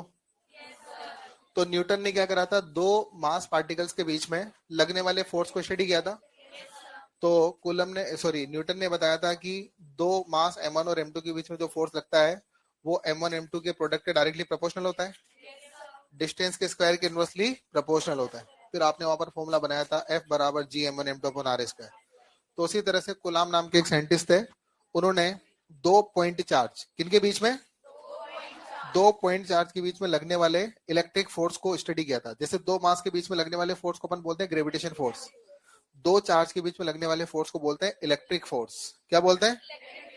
तो Coulomb's law is about electric force and Newton's law is about gravitation force. तो अपन बात करें कूलम्स लॉ के बारे में, मतलब दो चार्ज के बीच में लगने वाले फोर्स के बारे में, और दो चार्ज के बीच में जो फोर्स लगता है that force is called electric force. और ये फॉर्मूला कूलम ने निकाल के दिया था, that's why this is Coulomb's law. Yes और नो? तो कूलम ने बताया कि जैसे मान लीजिए कि दो पॉइंट चार्ज है, पॉइंट चार्ज का मतलब समझते हो, ये चार्ज किसी बॉडी का है कि किसी पॉइंट का है? तो जैसे मान लीजिए कि एक पॉइंट चार्ज है Q1 और एक पॉइंट चार्ज है Q2, बड़े लिख लेते हैं ना, Q1 और Q2। जैसे एक चार्ज Q1 है और एक चार्ज Q2 है, और मान लेते हैं कि दोनों के बीच का जो सेपरेशन है वो R है। दोनों के बीच का सेपरेशन कितना है? दोनों के बीच का डिस्टेंस R है। तो कूलम ने अपने एक्सपेरिमेंट से, जो एक्सपेरिमेंट उसने किए थे, जो स्टडी उसने की थी, उसने देखा कि इन दोनों चार्ज के बीच में जो लगने वाला इलेक्ट्रिक फोर्स, कौन सा force, this is directly proportional to Q1 and Q2। दोनों चार्ज के मल्टीप्लाई के डायरेक्टली, दोनों चार्ज के प्रोडक्ट के डायरेक्टली प्रोपोर्शनल होता है। यस और नो? और इनके बीच में जो लगने वाला फोर्स होता है वो इनके बीच की डिस्टेंस के स्क्वायर के इनवर्सली प्रोपोर्शनल होता है। ऐसे कूलम ने अपने स्टडी के अंदर देखा था, अपने एक्सपेरिमेंट्स के अंदर देखा था, और इन दोनों रिजल्ट को उसने कंबाइन करके लिख दिया कि F proportional to Q1 Q2 upon में R स्क्वायर। ठीक है, ये किसने दे दिया? कूलम ने। और जैसा आप सब लोग जानते हैं कि जब हम प्रोपोर्शनल साइन हटाते हैं तो कांस्टेंट आता है। तो प्रोपोर्शनल साइन हटाने पर जो कांस्टेंट आता है वो आता है यहाँ पर के क्या आता है? कांस्टेंट आता है के। तो ये फॉर्मूला बन गया उसके पास में, के Q1 Q2 अपॉन में R स्क्वायर। अब यहाँ पर के क्या है? कांस्टेंट। और इस कांस्टेंट को बोलते हैं इलेक्ट्रोस्टैटिक कांस्टेंट। क्या बोलते हैं? जैसे वहां पर जी आता था ना, जी को क्या बोलते थे? Gravitation constant. यहाँ पर के को क्या बोलेंगे? Electrostatic constant. और इस के की अगर वैल्यू की हम लोग बात करते हैं तो इस के की वैल्यू होती है 9 इंटू 10 पावर 9। के की वैल्यू क्या होती है? और ये के की वैल्यू जो 9 इंटू 10 पावर 9 होती है, एसआई यूनिट में होती है। किस में होती है? के की वैल्यू अगर मैं सीजीएस यूनिट में बात करूं तो 1 होती है। किसमें? तो अगर मान लीजिए आपको कैलकुलेशन अगर सीजीएस में करनी है तो के की वैल्यू 1 लेनी है, और अगर आप कैलकुलेशन ऐसा यूनिट में कर रहे हैं तो फिर के की वैल्यू 9 इंटू 10 पावर 9 लेनी है। बोलो क्लियर है? और 99% कैलकुलेशन अपन एसआई में करते हैं, तो मैक्सिमम टाइम जब भी आप न्यूमेरिकल्स करोगे तो आप हमेशा लगभग के की वैल्यू 9 इंटू 10 पावर 9 ही रखने वाले हो। यस और नो? जैसे वहां पर जी का वैल्यू क्या होता था? 6.67 इंटू 10 पावर माइनस 11। वैसे यहाँ का जो कांस्टेंट है वो के है, और इसका वैल्यू होता है 9 इंटू 10 पावर 9, है ना। और अपन मैक्सिमम कैलकुलेशन ऐसा यूनिट में करते हैं, और ऐसा यूनिट में करते हैं तो फिर के की जगह 9 इंटू 10 पावर 9 आपको रखना होगा। यस और नो? अच्छा, ये जो के होता है ना, के, इस के को हम लोग लिखते हैं 1/4 पाई एप्सिलॉन। के को क्या लिखते हैं? पिछली क्लास में एप्सिलॉन आया था ना, क्या आया था? एप्सिलॉन। उसका नाम था डाइलेक्ट्रिक कांस्टेंट। अब एप्सिलॉन के बारे में और भी डिटेल में बात कर लेते हैं इस चैप्टर में। एप्सिलॉन 3 तरह का रहता है अपने पास। एप्सिलॉन का नाम एक और होता है परमिटिविटी। क्या नाम होता है? एप्सिलॉन का मतलब होता है परमिटिविटी, और 3 तरह की परमिटिविटी को अपन डिस्कस करेंगे। कौन कौन सी परमिटिविटी मैं आपको बताता हूँ। एप्सिलॉन का मतलब होता है बेटा परमिटिविटी। तो 3 तरह की परमिटिविटी हम लोग यहाँ पर डिस्कशन करेंगे। एक तो होगा एप्सिलॉन नॉट, और एप्सिलॉन नॉट का मतलब होगा permittivity of vacuum, permittivity of free space, या परमिटिविटी ऑफ एयर। 3 तरह की यहां पर अपने पास क्या रहेगी? परमिटिविटी रहेगी। परमिटिविटी ऑफ वैक्यूम बोल लो एप्सिलॉन नॉट को, या परमिटिविटी ऑफ फ्री स्पेस बोल लो, या परमिटिविटी ऑफ एयर बोल लो। और ये जो परमिटिविटी है ये वैल्यू कांस्टेंट होती है। अच्छा, इसको ई मत पढ़ना यार आप लोग, है ना। जैसे आप इसको बी थोड़ी पढ़ते हो, बी जैसा दिखता है लेकिन आप इसको बीटा पढ़ते हो ना, तो ये सिंबल ई जैसा दिखेगा, लेकिन इसको ई नहीं पढ़ना है, इसको एप्सिलॉन पढ़ना है। क्या बोलना है इसको? एप्सिलॉन के नीचे अगर ओ लगा हुआ है तो एप्सिलॉन नॉट बोल देना है, ठीक है। और जो एप्सिलॉन नॉट कब लिखना है अपने को? जब अपन एयर में काम कर रहे हो या वैक्यूम में काम कर रहे हो, है ना। तो अपन क्या कर लिखेंगे? एप्सिलॉन नॉट का मतलब हो गया permittivity of vacuum, permittivity of free space, या परमिटिविटी ऑफ एयर। और इसकी जो वैल्यू होती है ना, वो होती है 8.85 इंटू 10 की पावर माइनस 12। और इसकी यूनिट में निकाल सकता हूँ, इसकी यूनिट होती है न्यूटन मीटर स्क्वायर अपॉन में कूलम स्क्वायर। ये एप्सिलॉन नॉट की यूनिट होती है। अच्छा, एक होता है एप्सिलॉन एम। एप्सिलॉन एम का मतलब होता है permittivity of medium. Epsilon M का मतलब क्या होता है? Permittivity of medium. अब देखो, बहुत सारे मीडियम होते हैं दुनिया में, तो यस और नो? तो अलग अलग मीडियम की परमिटिविटी भी क्या होती है? अलग अलग होती है। तो ये वैल्यू तो आपको क्वेश्चन में दी जाएगी। जैसे एयर का तो फिक्स है कि इतनी परमिटिविटी है, यस और नो? तो एयर का जो है वो तो लिख दिया मैंने, लेकिन मीडियम तो बहुत सारे होते हैं ना। मीडियम तो वाटर भी हो सकता है, मीडियम तो ऑयल भी हो सकता है, मीडियम तो बहुत सारे हो सकते हैं। तो अलग अलग मीडियम की परमिटिविटी क्या है, तो उसकी जो वैल्यू है वो आपको क्वेश्चन में दे दी जाएगी, लेकिन उसकी यूनिट तो यही होगी जो इसकी है। यस और नो? तो एप्सिलॉन एम की भी जो यूनिट होगी वो यही होगी। क्या यूनिट होगी बोलो इसकी? इसकी यूनिट होगी वही न्यूटन मीटर स्क्वायर अपॉन में कूलम स्क्वायर। वैल्यू आपको क्वेश्चन में दे रहेगी। मीडियम बहुत सारे होते हैं इसलिए। क्लियर है? अच्छा, एक होता है रिलेट और एक होता है एप्सिलॉन आर। एप्सिलॉन आर का मतलब होता है रिलेटिव परमिटिविटी। क्या होता है ये? Relative permittivity. रिलेटिव परमिटिविटी भी बोलते हैं, और इसको डाइलेक्ट्रिक कांस्टेंट भी बोलते हैं। क्या बोलते हैं इसको? डाइलेक्ट्रिक कांस्टेंट भी आप इसको बोल सकते हो, रिलेटिव परमिटिविटी आप इसको बोल सकते हैं। और इस एप्सिलॉन आर का जो फॉर्मूला होता है ना, एप्सिलॉन आर का फॉर्मूला वो होता है epsilon M upon epsilon naught. Relative permittivity होती है मीडियम की परमिटिविटी और वैक्यूम की परमिटिविटी का रेशो। रिलेटिव परमिटिविटी क्या होती है बेटा? मीडियम की परमिटिविटी और वैक्यूम की परमिटिविटी का रेशो। बोलो क्लियर है? अब देखो, इसकी यूनिट और इसकी यूनिट सेम है ना, तो एप्सिलॉन आर की कोई यूनिट नहीं होगी। ये क्या होगा? यूनिटलेस। तो ये जो है यूनिटलेस होगा पहली बात तो। ये कैसी क्वांटिटी होगी? यूनिटलेस। अच्छा, यहां से अगर मैं एप्सिलॉन एम को अगर लिखना चाहूं तो बोलो एप्सिलॉन एम क्या होगा? Epsilon naught into epsilon R. ये फॉर्मूला कई बार अपने को काम में लेना पड़ेगा। यस और नो? तो देखो, एप्सिलॉन नॉट तो क्या है? Epsilon not permittivity of vacuum या परमिटिविटी ऑफ एयर, एक ही बात है। अच्छा, एप्सिलॉन आर क्या है?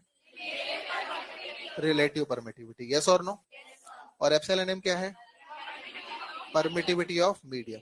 तो देखो यहाँ पर के की जगह हम लोग लिख सकते हैं 1/4 पाई एप्सिलॉन। एप्सिलॉन का मतलब परमिटिविटी, और तीन तरह की परमिटिविटी का डिस्कशन अपने रहेगा। बोलो, एक तो रहेगा वैक्यूम की परमिटिविटी, एक रहेगा मीडियम की परमिटिविटी, और एक रहेगा रिलेटिव परमिटिविटी। यस और नो? और रिलेटिव परमिटिविटी का मतलब होता है वैक्यूम की, सॉरी, मीडियम की परमिटिविटी और relative permittivity, sorry vacuum, sorry medium की परमिटिविटी और वैक्यूम की परमिटिविटी का जो रेशो है उसको अपन रिलेटिव परमिटिविटी बोलते हैं। बोलो, क्लियर है? अब आपके दिमाग में सबसे पहला जो सवाल आ रहा है, सर ये परमिटिविटी क्या है? ठीक है, तो परमिटिविटी के लिए आपको थोड़ा सा वेट करना पड़ेगा, ठीक है ना। अभी के लिए फिलहाल बस ये मान लीजिए कि परमिटिविटी नाम की कोई टर्म होती है जो अपने को काम में लेनी है, ठीक है। एक शब्द होता है परमिटिविटी और एक शब्द होता है परमेबिलिटी, ठीक है ना। परमेबिलिटी से अपना सामना होगा मॉड्यूल 5 में, और परमिटिविटी तो अपने पूरे मॉड्यूल 4 के अंदर ही चलेगी। यस और नो? लेकिन इसको समझने के लिए इलेक्ट्रिक फील्ड लाइंस वगैरह से बहुत सारी बातें है, पोलराइजेशन वगैरह। पोलराइजेशन वो नहीं जो आप ऑप्टिक्स में पढ़ोगे, यहाँ का अलग पोलराइजेशन होता है। तो ये सब बातें पहले उसके लिए अपने को आनी चाहिए, तब जाकर मैं परमिटिविटी का मतलब समझा पाऊंगा। अभी के लिए बस ये मान के चलो आप कि परमिटिविटी कोई शब्द होता है। यस और नो? और कितनी तरह की होती है? कौन कौन सी? एक तो होती है वैक्यूम की, वैक्यूम या एयर की सेम ही होती है। एक मीडियम की और एक रिलेटिव। यस और नो? तो अगर मैं बात करूं रिलेटिव परमिटिविटी की, अगर मैं बात करूं तो जो रिलेटिव परमिटिविटी होती है वो एयर के लिए 1 होती है, फॉर एयर। बोलो, एयर के लिए क्या होती है? ऐसा उल्टा लिखते हैं ना। बोलो, एयर के लिए एप्सिलॉन आर की वैल्यू कितनी होती है? तो एयर के लिए जो होता है एप्सिलॉन आर की वैल्यू 1 होती है। अच्छा, कंडक्टर के लिए पिछली क्लास में लिखा था, कंडक्टर्स के लिए एप्सिलॉन आर की वैल्यू क्या इनफिनिट होती है? और अदर मटेरियल के लिए, फॉर अदर मटेरियल, बोलो एप्सिलॉन आर की वैल्यू 1 से ज्यादा और इनफिनिट से कम होती है।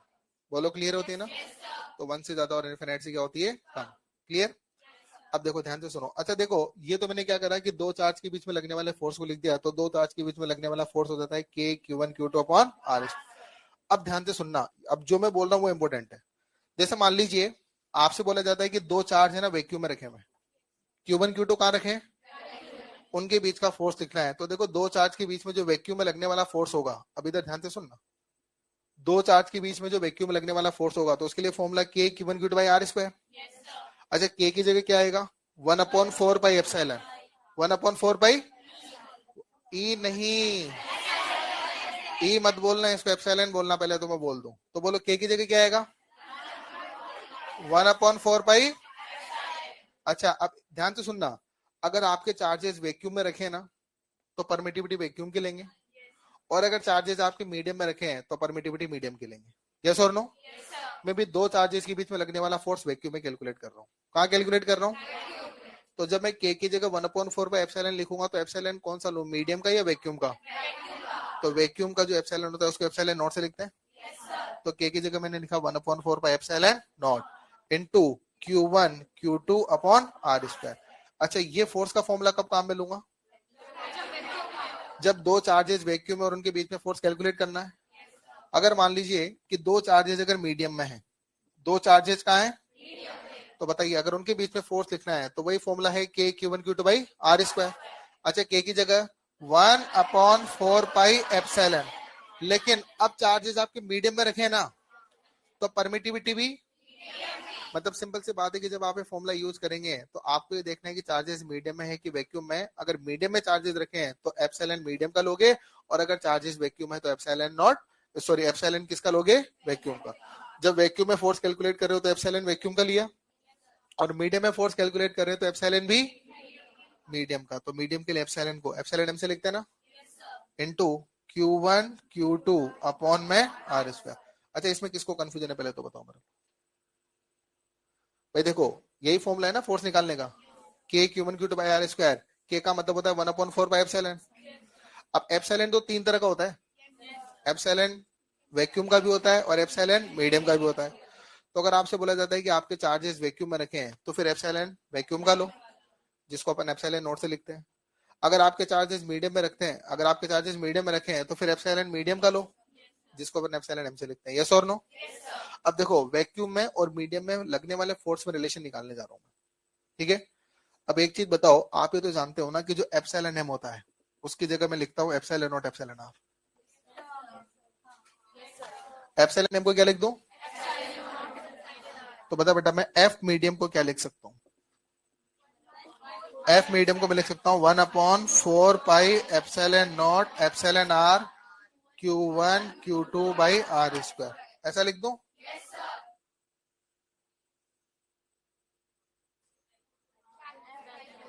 देख के बताओ जल्दी। What is this? ये एफ वैक्यूम हो गया, जिस पे मैंने सर्कल बनाया, जिसको मैंने हाईलाइट किया है, this is F vacuum. Yes और नो? इसका मतलब मैं बोल सकता हूँ कि F medium is equal to F vacuum. F medium is equal to F vacuum upon में एप्सिलॉन आर। यस और नो? और एक बात बताओ, एप्सिलॉन आर के एक से ज्यादा होता है? बोलो। अरे एप्सिलॉन आर तो एक से ज्यादा होता है ना? यस और नो? कोई सा भी मीडियम ले लो भाई, एयर के लिए तो वन होगा। यस और नो? अच्छा, बाकी अदर मीडियम के लिए एप्सिलॉन आर एक से ज्यादा। अगर एप्सिलॉन आर एक से ज्यादा है तो फिर एफ मीडियम एफ वैक्यूम से, मैथ्स लगा लो सही से पहले तो। एप्सिलॉन आर अगर एक से ज्यादा है तो सोचो, अगर एप्सिलॉन आर 10 है तो, चलो एप्सिलॉन आर मान लो 2 है, छोड़ो, एप्सिलॉन आर कितना है? 2। एप्सिलॉन आर अगर 2 हुआ तो एफ मीडियम एफ वैक्यूम से आधा होगा।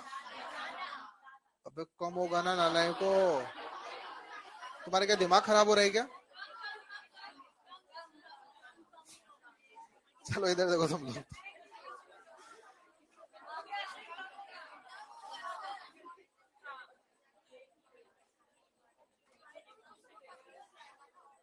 यार ऐसे सवाल मत करवाओ यार मेरे से।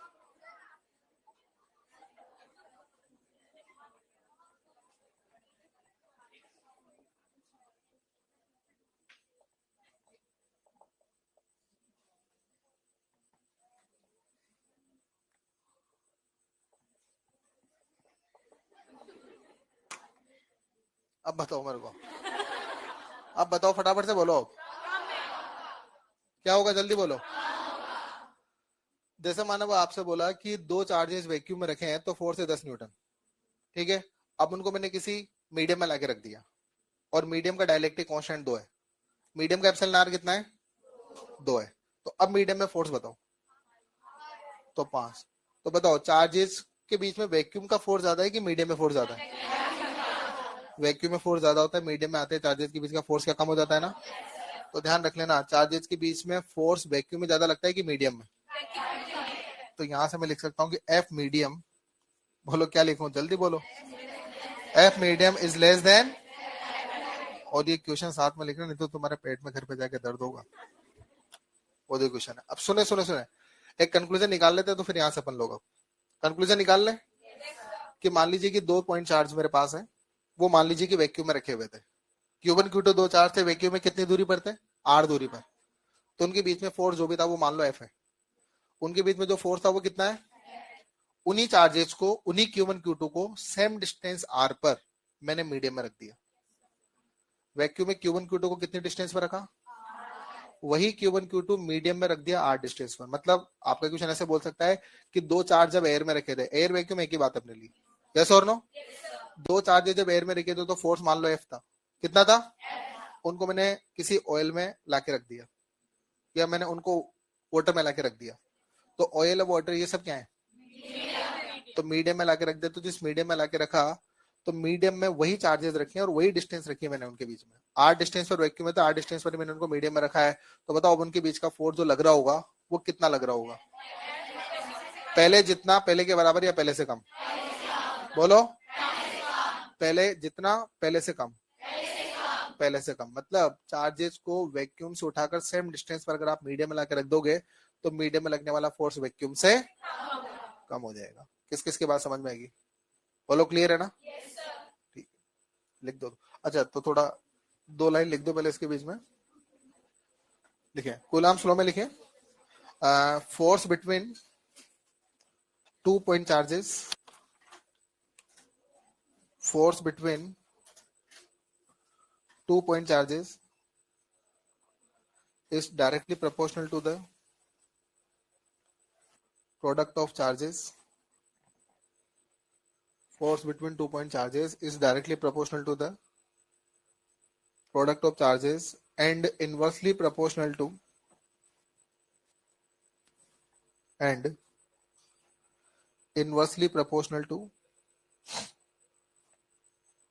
square of distance between them, and inversely proportional to square of distance inversely proportional to square of distance between them. ठीक है, बाकी तो फिर आप एक्सपर्ट हो ही, क्या करना है. हाँ, डाउट है इसमें? हाँ बोल. ये k का वैल्यू फॉर वैक्यूम. अच्छा, मैं एक और बात बता दूं, ये जो k का वैल्यू है किसके लिए है? ये जो k का वैल्यू है ना, ये किसके लिए है? तो k का वैल्यू जो 910 ले रहे हैं, ये वैक्यूम के लिए ले रहे हैं, मैं आपको बता दूं. ठीक है ना, ये वैक्यूम के लिए रहेगा k का वैल्यू. ठीक है, और कोई कंफ्यूजन है किसी तरह का? लिख दे. अगली पूरी क्लास न्यूमेरिकल पे चलेगी अपनी. अगली पूरी क्लास में केवल और केवल न्यूमेरिकल्स करना है अपने को इस पर. ठीक है, ये फॉर्मूला है ना k Q1 Q2 by r square. और एक और बात बोल दूं, आप लोग अगली क्लास में आने से पहले अपने ग्रेविटेशन के नोट्स उठाना, और उसमें जो क्वेश्चन आपने करोगे वो देखना. आधे क्वेश्चन वही मिलेंगे आपको कल, आधे क्वेश्चन वही मिलेंगे. जैसे मैं कुछ स्टैंडर्ड क्वेश्चन की बात करता हूँ. आपने ग्रेविटेशन में एक क्वेश्चन करा होगा कि अगर मैं किसी मास के 2 पार्ट करूं तो क्या पार्ट करूं कि दोनों पार्ट के बीच में फोर्स मैक्सिमम हो? Answer was m/2 m/2. Equal part करोगे तो उन दोनों मास के बीच में, दोनों पार्ट्स के बीच में फोर्स का मैक्सिमम रहेगा. अच्छा, उसका सॉल्यूशन दे के आना. रिजल्ट तो याद थे स्टैंडर्ड, इसलिए याद होगा ना. इसमें सर ने मैक्सिमम मिनिमा लगाया होगा, डिफरेंशिएशन वगैरह करा होगा, उसके सॉल्यूशन में डिफरेंशिएशन रहा होगा. पढ़ा था ग्रेविटेशन? तो सेम क्वेश्चन मैं यहाँ पर आपको दूंगा और उसका आंसर सबका चेक करूंगा. मैं वहां पर यहाँ पर ये बोलूंगा कि देखो फॉर्मूला सेम है, तो कैलकुलेशन भी लगभग सेम सी चलेगी. यस और नो? यहाँ पर बोलूंगा कि एक चार्ज क्यू है, उसके 2 पार्ट्स करने हैं ताकि दोनों पार्ट्स के बीच फोर्स मैक्सिमम लगे. तो आंसर तो पहले बोल देता हूँ Q/2 और Q/2, लेकिन मैं आपका सॉल्यूशन चेक करूंगा कि आप घर से पढ़ के आए कि नहीं पढ़ के आए. तो ग्रेविटेशन के जो भी सवाल थे, Gm1 अपॉन r स्क्वायर पर, ठीक वैसे ही सवाल चलेंगे अपने लगभग k Q1 Q2 upon r square. तो आप एक बार पिछले क्लास के, मतलब आपके ग्रेविटेशन के जो क्वेश्चंस थे बेटा, वो जरूर देख के आना. ठीक है ना? चलो, उनमें से कुछ वैसे सवाल भी रहेंगे और कुछ एक्स्ट्रा भी रहेंगे, मतलब जो यहाँ के अलग से रहेंगे वो तो यहाँ के रहेंगे सही, बाकी कुछ वैसे क्वेश्चन भी रहेंगे. ठीक है. अच्छा, अब मैंने होमवर्क दिया था यार आपको, तो एक काम करेंगे, अगली क्लास में सबसे पहले वही डिस्कस करेंगे, उसके बाद फिर क्वेश्चन करना शुरू करेंगे.